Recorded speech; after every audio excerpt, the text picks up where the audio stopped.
Est-ce que tu es chaud pour partir demain à Ibiza? Sur l'écran de vol, il y a marqué vol énergie David Guetta. David arrive et là, c'est la claque.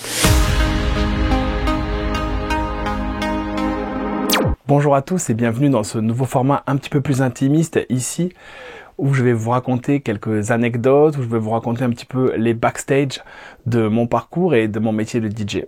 Première anecdote aujourd'hui, on est en 2005 et j'ai la chance de pouvoir aller à la Fuck Me I'm Famous de David et Cathy Guetta à Ibiza. C'est une histoire un petit peu folle. J'étais sur les réseaux, à l'époque c'était des forums sur internet, et j'étais sur le forum de David Guetta. On était quelques jeunes comme ça de toute la France à pouvoir discuter sur internet de musique électronique. J'avais découvert David dans une vidéo en 2004 là, au Red Light. C'est une vidéo, je crois, qui a marqué un petit peu tous les DJ électro de ma génération. C'était un live avec Joachim Garraud. Et en étant sur ces forums, on discutait beaucoup et je m'étais lié d'amitié avec Charles Camblin, qui était l'administrateur du forum de David Guetta. Et un jour, Charles m'envoie un message, Vava, donc à l'époque, pas Jerry, Vava, est-ce que tu es chaud pour partir demain à Ibiza? J'ai dit, quoi? Demain? Je suis à Narbonne, dans le sud de la France, demain. Oui, il y a eu un concours organisé par Énergie, il y a 200 personnes qui sont envoyées à Ibiza, tout frais payé, et j'ai réussi à récupérer des places pour que nous, on puisse y aller. On va être 5 ou 6 du forum de David à pouvoir partir. Est-ce que t'es chaud? Si t'es chaud, demain tu viens à Paris et on part à Ibiza. Ok. Ok. 2005, site Air France, petit coup de fil, comment acheter des places. Je trouve des places d'avion, des billets pour monter à Paris et je rejoins Charles à Charles de Gaulle, ça s'invente pas. On se donne un point de rendez-vous, on se retrouve et là, il y a marqué sur le, je me rappellerai toujours, sur l'écran de vol, il y a marqué vol énergie David Guetta. Cool. Au moins dans cet avion, il y avait des célébrités de l'époque, Kamel Ouali qui était le chorégraphe de la Star Academy, qui partait avec nous par exemple, les animateurs d'énergie aussi. Et cette petite équipe autour du forum de David Guetta, Charles, un petit jeune, Jérémy, au taquet, qui parle à tout le monde, qui est d'ailleurs devenu aujourd'hui un des piliers de l'équipe de communication de David Guetta.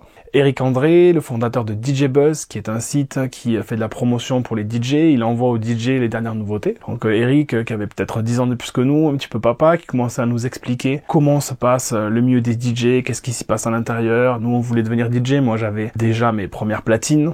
Je m'entraînais un petit peu dans ma chambre. Donc Eric nous expliquait un petit peu le monde des DJ. Ça, c'était super cool pendant le vol. On atterrit à Ibiza. Là, il y a des bus qui viennent nous chercher. Direction le Pacha. Arrivé au Pacha, il n'y a personne dans le club. Si ce n'est Martin Solveig en train de mixer devant les serveurs et les serveuses. Les gens attendent encore dehors de pouvoir entrer. Et nous, on est là.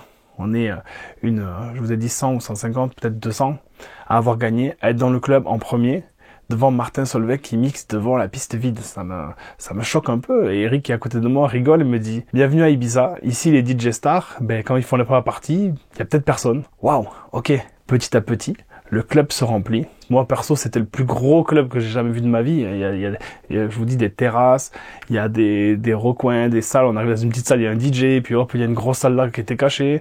On sort, il y a une terrasse énorme où tout le monde fume. Et on revient pour la fin du set de Martin Solveig. La boîte s'est vraiment remplie. Et là, il lâche une bombe. Tout le monde se regarde, qu'est-ce que c'est? Et Eric rigole à côté et nous dit « Ah ça, c'est le nouveau Bob Sinclair. Ça va bientôt sortir là, il est en exclu. D'ailleurs, nous, on a préparé la promo. Et il va sortir dans une semaine, tu vas voir, ça va être un tube mondial. Le titre, c'est World Hold On.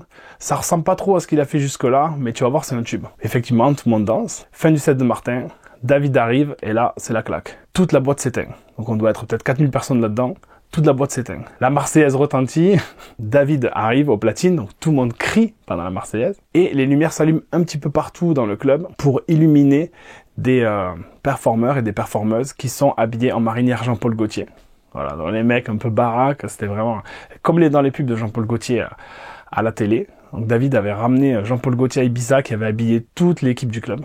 Incroyable. Il y a une fille qui passe avec un trapèze, qui nous fait du trapèze au-dessus de la tête. Donc David se met à mixer, c'est vraiment incroyable.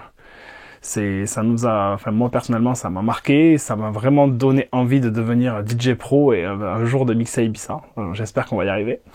Ça serait top. La soirée se finit, David prend un petit peu de temps, super sympa, pour venir nous voir dans un coin du club, nous remercier d'être venu. Alors, ok, on le remercie nous de nous avoir invités. normal. Et puis on rentre à l'aéroport, on a quelques galères d'avion, donc on reste une dizaine d'heures à l'aéroport en attendant qu'une pièce arrive, je sais plus trop le truc. Je dors sur un fauteuil à côté de Kamel Wally, on était tous égaux, on était en galère totale. Et puis on rentre à Paris, moi je redescends avec un autre avion dans le sud de la France. J'avais passé 36 heures sans dormir, j'avais pris une de mes premières grosses claques de musique électronique, et franchement ça valait le coup. Si vous avez aimé ce format, vous pouvez vous abonner à ma chaîne YouTube pour avoir les notifications lors des prochaines sorties. Je vais essayer d'être le plus régulier possible, sûrement tous les mois, pour vous livrer de nouvelles anecdotes et de nouveaux petits secrets de backstage.